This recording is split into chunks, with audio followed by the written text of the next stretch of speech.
প্রিয় শিক্ষার্থীবৃন্দ, আমি এখন তোমাদের সাথে আলোচনা করতে চাচ্ছি 5.3 এবং 5.4, যেখানে আলোচ্য বিষয় হিসাবে আছে স্টেট প্রপার্টিস অফ গ্লাস এবং describe the uses of glass. শিক্ষার্থীবৃন্দ, এই দুটো বিষয়ে আলোচনা শুরু করার পূর্বে তোমাদেরকে আমার এই সেশনে শুভেচ্ছা এবং স্বাগতম জানাচ্ছি। আশা করি প্রত্যেকেই ভালো আছো। আমরা যদি প্রথমেই দেখতে চেষ্টা করি প্রপার্টিস অফ গ্লাস বলতে কি বুঝাবে এবং কি কি হতে পারে। প্রকৃত অর্থে প্রপার্টিস অফ গ্লাস আর কিছুই না, যেটা কিনা বিভিন্ন রকমের বৈশিষ্ট্যকে প্রকাশ করে, যার মাধ্যমে সে ফিজিক্যালি এবং কেমিক্যালি যে সকল বৈশিষ্ট্য প্রকাশ করে সেগুলোই মূলত অভিহিত হয় প্রপার্টিস হিসাবে। এইরূপ কিছু গুরুত্বপূর্ণ প্রপার্টিস যা কিনা গ্লাসের আছে, আমি সেগুলো একটু উল্লেখ করছি। প্রথমেই হচ্ছে ট্রান্সপারেন্সি। গ্লাস এমন একটি পদার্থ যা সংজ্ঞার ভিতরেই বলা হয়েছিল যে প্রকৃত অর্থেই খুব স্বচ্ছ একটি পদার্থ। সেজন্য এর বিশেষ একটি বৈশিষ্ট্য বা প্রপার্টিস হচ্ছে এর ট্রান্সপারেন্ট। এই জাতীয় একটি বিশেষ বৈশিষ্ট্যের কারণে সে কিন্তু জানালা, লেন্স এবং স্ক্রিনস এই সকল কাজে ব্যাপকভাবে সমাদৃত হয়ে ব্যবহৃত হচ্ছে। হার্ডনেস আরেকটি বিশেষ বৈশিষ্ট্য। সংজ্ঞায় বলা হয়েছিল যে গ্লাস কিন্তু খুব কঠিন এবং ভঙ্গুর এক ধরনের পদার্থ। এর কারণে সে সাধারণত ডিফরমেশন এবং ফ্র্যাকচার এই দুটোকে স্ট্রেসের অধীনে থেকে রোধ করতে পারে। থার্মাল শক, সাডেন ইম্প্যাক্ট এই জিনিসগুলোকে যদিও সে খুব একটা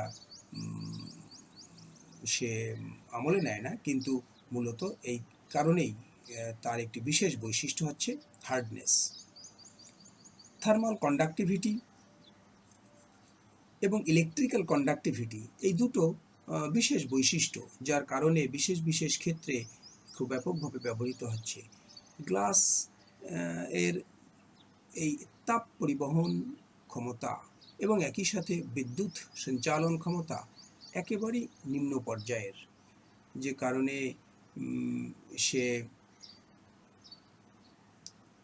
তাপমাত্রা নিয়ন্ত্রণ করতে হবে এমন কোনো জায়গাটায়, অথবা তাপ ইনসুলেটর হিসেবে ব্যবহৃত হতে হবে এমন ক্ষেত্রে খুব প্রয়োজনীয় উপাদান হিসেবে ব্যবহৃত হয়।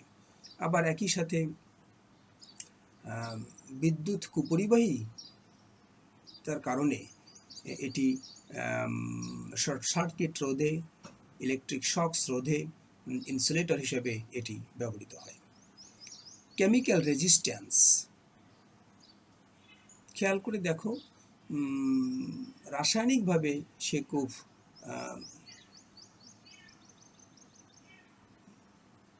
বিভিন্ন সময়ে বিভিন্নভাবে অংশগ্রহণ করতে স্বাচ্ছন্দ্য বোধ করে না এবং একেবারেই বলা যেতে পারে নির্বিকার থাকে, অর্থাৎ ইনার্ট, নিষ্ক্রিয় ভূমিকা পালন করে। সেই জন্য যে সকল ক্ষেত্রে রাসায়নিক বিক্রিয়া ঘটার সম্ভাবনা থাকে এবং ঘটলে অন্যান্য পদার্থের খুব ক্ষতি হতে পারে, হানি হতে পারে, সেই সকল জায়গাটায় কেমিক্যাল রেজিস্ট্যান্স ম্যাটেরিয়াল হিসাবে এই গ্লাস ব্যাপকভাবে ব্যবহৃত হচ্ছে। আমরা তো বিভিন্ন ল্যাবে দেখতেই পাই, সায়েন্টিফিক ল্যাবে সকল ইকুইপমেন্টই মূলত প্রায় গ্লাসের তৈরি, বিভিন্ন ধরনের গ্লাসের তৈরি। তাই বলা হচ্ছে যে এটি সলভেন্ট এবং অ্যাসিড সংরক্ষণের জন্য প্রচুর পরিমাণে ব্যবহৃত হয়, যা কিনা গ্লাসকে খুব সহজেই দুর্বল করতে পারে না, নষ্ট করতে পারে না। বিভিন্ন ধরনের রাসায়নিক তরল হ্যান্ডলিং করার জন্য, সংরক্ষণ করার জন্য এই গ্লাস ব্যবহার করা হয়, গ্লাসের পাত্র ব্যবহার করা হয়।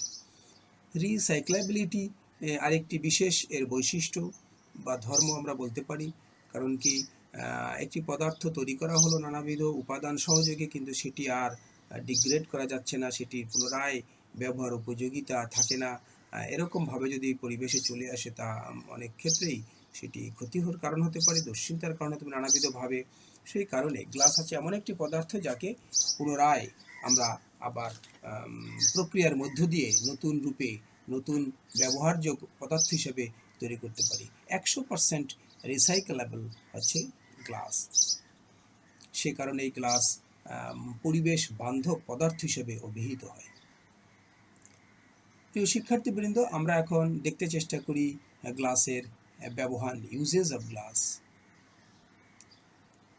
যে কথাগুলো বলা হলো পূর্বের সেশনে, এখন এই একটু আগেই বললাম, সব কিছু মিলিয়ে আমরা কিন্তু এরকম একটি মন্তব্য করতেই পারি, বিভিন্ন ক্ষেত্রে এবং বিভিন্ন শিল্প প্রতিষ্ঠান, ইন্ডাস্ট্রিতে প্রকৌশলীরা নানাবিধভাবে গ্লাসকে ব্যবহার করে যাচ্ছেন এবং গ্লাস ব্যবহৃত হয়। গ্লাসের আসলে বহুবিধ ব্যবহার এবং সুবিধা আছে, কারণ তার বিশেষ বিশেষ কিছু বৈশিষ্ট্য বা ধর্মের কারণে, যেমন ট্রান্সপারেন্সি, ডিউরেবিলিটি, রিসাইক্লেবিলিটি ইত্যাদি ইত্যাদি। তাহলে আমরা কিছু কমন ব্যবহার জেনে নেই। উইন্ডোজ এবং ডোরস, জানলা দরজা তৈরির ক্ষেত্রে ব্যাপকভাবে ব্যবহৃত হয়, এটি আমরা দেখছি, যার কারণে আমাদের ন্যাচারাল লাইট খুব সহজে পেয়ে যেতে পারি। আমাদের যেটা আমাদেরকে সৌন্দর্য বর্ধনের কাজেও সহায়ক ভূমিকা পালন করে, যেটি অবশ্য একটু পরে আবার আমি এটা বলার চেষ্টা করব অন্য অন্য কোন কোন উপায়ে এটি ডেকোরেটিভ ওয়েতে ব্যবহৃত হয়। গ্লাস সাধারণত ওই একই রকম সৌন্দর্য বর্ধন এবং নানাবিধ কারণের জন্য আমরা এক্সটেরিয়র ওয়াল হিসেবে ব্যবহার করতে পারি, বাহ্যিক দেয়াল।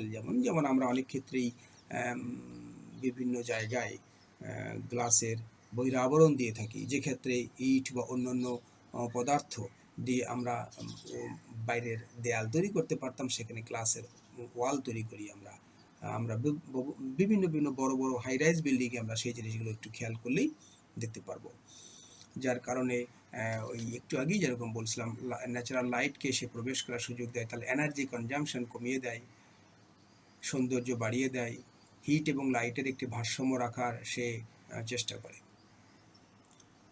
গ্লাসের রিইনফোর্সমেন্ট একটি বৈশিষ্ট্য তার খুব আছে, যে কারণে গ্লাস ফাইবার, গ্লাস উল, গ্লাস ব্লক নানাবিধ জায়গায় কংক্রিটের মধ্যে, প্লাস্টারের মধ্যে এবং আদার ম্যাটেরিয়ালসের মধ্যে ব্যবহৃত হয়ে সে কিন্তু রিইনফোর্সমেন্ট ক্যাপাবিলিটি ওই সকল ম্যাটেরিয়ালের সংযোজিতভাবে, সম্পূরকভাবে বাড়িয়ে দেয়। একই সাথে তার তো ইনসুলেশন, বিভিন্ন রকমের গুণাগুণ আছেই, একটু আগে বললাম, যেমন শব্দ নিরোধক, তারপরে হচ্ছে আগুন নিরোধক, করোশন নিরোধক ইত্যাদি ইত্যাদি গুণাগুণের কারণে এই সকলভাবে ব্যবহৃত হয় রিইনফোর্সমেন্ট স্ট্রাকচারের মধ্যে। বিভিন্ন রকমের টেবিল ওয়্যার হিসাবে গ্লাস ব্যবহৃত হয়। আমরা তো নিত্যদিন দেখতেই পাই, প্লেট, কাপ, বাটি, জার, বোতল ইত্যাদি আমরা ব্যবহার করে থাকি ফুড এবং ড্রিঙ্কসকে সার্ভ করার জন্য, সংরক্ষণ করার জন্য। মূলত এটি খুব সহজে পরিষ্কার করা যায়, হাইজিনিক, তারপরে হচ্ছে খুব সহজেই এর গায়ে আস্তরণ পড়তে পারে না, কোনো গন্ধ তৈরি হতে পারে না, ইত্যাদি ইত্যাদি অনেক গুণের জন্য আমরা টেবিল ওয়্যার হিসাবে ব্যবহার করি। ইনসুলেটিং ম্যাটেরিয়াল হিসেবে ব্যবহার করি, যা কিনা পূর্বেই নানাবিধভাবে বলা হয়েছে, যেহেতু এটি থার্মাল কন্ডাক্টিভিটি কম এবং ইলেকট্রিসিটি কন্ডাক্টিভিটি একেবারেই নিম্নমানের বা নিম্ন পর্যায়ের, সেই জন্য আমরা এগুলোকে এই সকল ক্ষেত্রে ইনসুলেটিং ম্যাটেরিয়ালস হিসেবে ব্যবহার করতে পারি। আরও অনেকগুলো কারণে ব্যবহার করা, যেমন এটি খুব হালকা, তারপরে ডিউরেবল, ফায়ার প্রুফ এবং এনভায়রনমেন্টালি ফ্রেন্ডলি, সেই জন্য এই কাজে ব্যবহার করা হয়। কনজারভেটরি, এটি আরেকটি ইউজ গ্লাসের। আমরা বিভিন্ন রকমের যে গ্রিনহাউস স্ট্রাকচার তৈরি করি, সেখানে শুধুই মাত্র বলা যেতে পারে গ্লাস ব্যবহার করা হয়। নানাবিধ কারণে, কারণ এনভায়রনমেন্টকে কন্ট্রোল করতে পারে, তারপরে লাইট এবং তাপকে দারুণভাবে সে প্রবেশাধিকার দেয় এবং সংরক্ষণ করতে পারে, নিয়ন্ত্রণ করতে পারে। জার প্যাকেজিং, খাদ্যের জার প্যাকেজিং স্পেশালি তোমরা খেয়াল করে দেখো এবং দেখবে যে নানাবিধ উন্নত মানের এবং আমাদের নিত্যদিনের যে সকল ব্যবহার সামগ্রী পাই সেখানেও অনেক কিছুই, অনেক ধরনের এরকম পাই যে সেগুলোকে সংরক্ষণ করার জন্য অথবা প্যাকেজিং করার জন্য এই গ্লাসের জার ব্যবহার করা হচ্ছে। যেমন আমরা জ্যাম, জেলি, সস, এগুলো অনেক ক্ষেত্রেই দেখা যায় যে আমরা গ্লাসের সামগ্রী ব্যবহার করা হয়।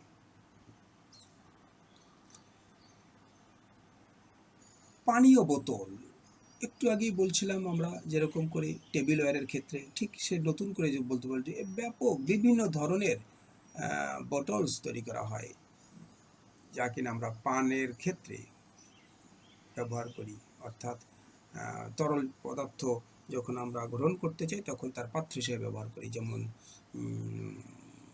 ওয়াটার, জুস, মিল্ক, বিয়ার, ওয়াইন এটসেট্রা এটসেট্রা হতে পারে। সবই লিকুইড ফর্মে যা থাকবে তাগুলোকে পরিবহন করার জন্য এবং পান করার জন্য আমরা এই গ্লাসের বোতল ব্যবহার করি। এটি মূলত নিষ্ক্রিয়, সহজেই টেস্টকে সে সংরক্ষণ করতে পারে, ফ্রেশনেস ধরে রাখতে পারে ইত্যাদি ইত্যাদি বিষয়, এবং একই সাথে এগুলো কিন্তু আবার রিসাইকেলেবল। কসমেটিক্স এবং ফার্মাসিউটিক্যালসের ক্ষেত্রে খুব ব্যাপকভাবে গ্লাস সমাদৃত এবং সে সকল ইন্ডাস্ট্রিতে গ্লাস বহুলভাবে ব্যবহৃত হচ্ছে এবং হয়। যেমন আমরা বলতে পারি পারফিউম, লোশন, মেডিসিন ইত্যাদির যে জারগুলো, বিভিন্ন রকমের যে ছোট ছোট পাত্র সেখানে ব্যবহৃত হয় ওগুলোকে সংরক্ষণ করার জন্য, পরিবহন করার জন্য, ধারণ করার জন্য, সেটি কিন্তু সব গ্লাস নামক পদার্থের তৈরি। মূলত এগুলো হাইজেনিক, সিকিউর এবং কন্টেন্টসকে বা ওর মধ্যের যে মূল পদার্থ সেগুলোকে খুব দারুণভাবে সে রক্ষা করতে পারে, কন্টামিনেশন হতে দেয় না, ডিগ্রেডেশন হতে দেয় না, তার আচরণ, ধর্ম, বৈশিষ্ট্যের কোনো পরিবর্তন হতে দারুণভাবে সে বাধা দেয়। এই সকল কারণে আমরা এখানে ব্যবহার করি এবং একই সাথে তার বিভিন্ন রকমের শেপ তৈরি করা যায়, বিভিন্ন রকমের কালার তৈরি করা যায়, যাতে এখানে অ্যাট্রাকশন বাড়ানো যায় কাস্টমারদের। এই একটা আরম্ভ উদ্দেশ্যে এই কসমেটিক্স এবং ফার্মাসিউটিক্যালস ইন্ডাস্ট্রিতে ব্যাপকভাবে ব্যবহৃত হয়। রিনিউয়েবল এনার্জি যেসব ইন্ডাস্ট্রি আছে সেখানে তো বহুবিধ ব্যবহার হয়, specially solar panels, solar collectors, solar water heaters, wind turbines, এই সকল ক্ষেত্রে গ্লাস নানাবিধভাবে ব্যবহৃত হয়। এবং পূর্বে যেভাবে বলছিলাম যে গ্লাস এমন একটি পদার্থ যার এনার্জি কে সংরক্ষণ করার জন্য ব্যবহার করা হচ্ছে, ডিউরেবিলিটি আছে, সে অনেক রকমের বিষয়কে সহ্য করতে পারে, প্রতিরোধ করতে পারে এবং একই সাথে পরিবেশ বান্ধব।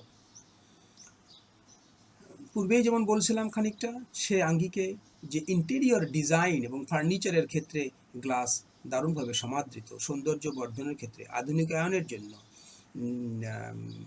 এলিগেন্স প্রকাশ করার জন্য নানাবিধভাবে আমাদের গ্লাস ব্যবহৃত হয়, যেমন মিরর হিসাবে, টেবিল হিসাবে, পার্টিশন হিসাবে, শেলফ হিসাবে, এই ধরনের যে ফার্নিচারগুলো হতে পারে সকল ক্ষেত্রেই আমাদের গ্লাস খুব উপযোগী একটি পদার্থ। এরপরে আসবে হচ্ছে আমাদের বলা যেতে পারে এরকম যে বিভিন্ন রকমের অ্যাপ্লায়েন্সেস তৈরির ক্ষেত্রে, স্পেশালি ইলেকট্রনিক্স ডিভাইসের ক্ষেত্রে গ্লাস খুব ব্যবহৃত হয়। যেমন ইলেকট্রনিক্স এলিমেন্টস যেমন tops, oven doors, TV, computer screens, smartphones, tablets ইত্যাদির ক্ষেত্রে অনেক জায়গায় এই গ্লাসে নানাবিধ বৈশিষ্ট্য বা ধর্মের কারণে উপকার পাওয়া যায়, সেই কারণে সেই হিসাবে গ্লাস দারুণভাবে ব্যবহৃত হচ্ছে এবং ব্যাপকভাবে সমাদৃত হয়েই ব্যবহৃত হচ্ছে। আজকাল তো দেখা যায় যে টাচ সেন্সিটিভ আর স্মার্ট এনাবেলড যে সকল ডিভাইসগুলো পাওয়া যায় সেক্ষেত্রে বিভিন্ন ধরনের গ্লাস এখানে ব্যবহৃত হয়। আর সর্বশেষে আমরা বলতে পারি গ্লাস ব্যবহারের ক্ষেত্রে যে অটোমেটিভ অ্যান্ড ট্রান্সপোর্ট ইন্ডাস্ট্রিতে গ্লাস এর আরেকটি বৃহৎ ক্ষেত্র ব্যবহার হওয়ার, সেটি হচ্ছে যেমন window, mirror, backlights, wind screen, headlights ইত্যাদি জায়গায় এগুলো ব্যবহৃত হয়। স্পেশালি কারণ হচ্ছে তার ভিজিবিলিটি, সেফটি, কমফোর্ট, ড্রাইভারদের জন্য, প্যাসেঞ্জারদের জন্য সব কিছু কারণে এটি খুব সমাদৃত। প্রিয় শিক্ষার্থীবৃন্দ, তাহলে তোমরা জানতে পারলে যে আমাদের বিভিন্ন প্রপার্টিস এবং ইউজ সম্পর্কে গ্লাসের। আমি যা কিছু বললাম তা তোমরা নিশ্চয়ই শুনতে পেয়েছো এবং এরপরে টেক্সট করে আরও বেশি ধারণা লব্ধ করে তোমরা বিষয়গুলোকে চর্চা করার চেষ্টা করবে। আমি এই বলে তোমাদেরকে আবারও ধন্যবাদ জানিয়ে সেশন শেষ করছি।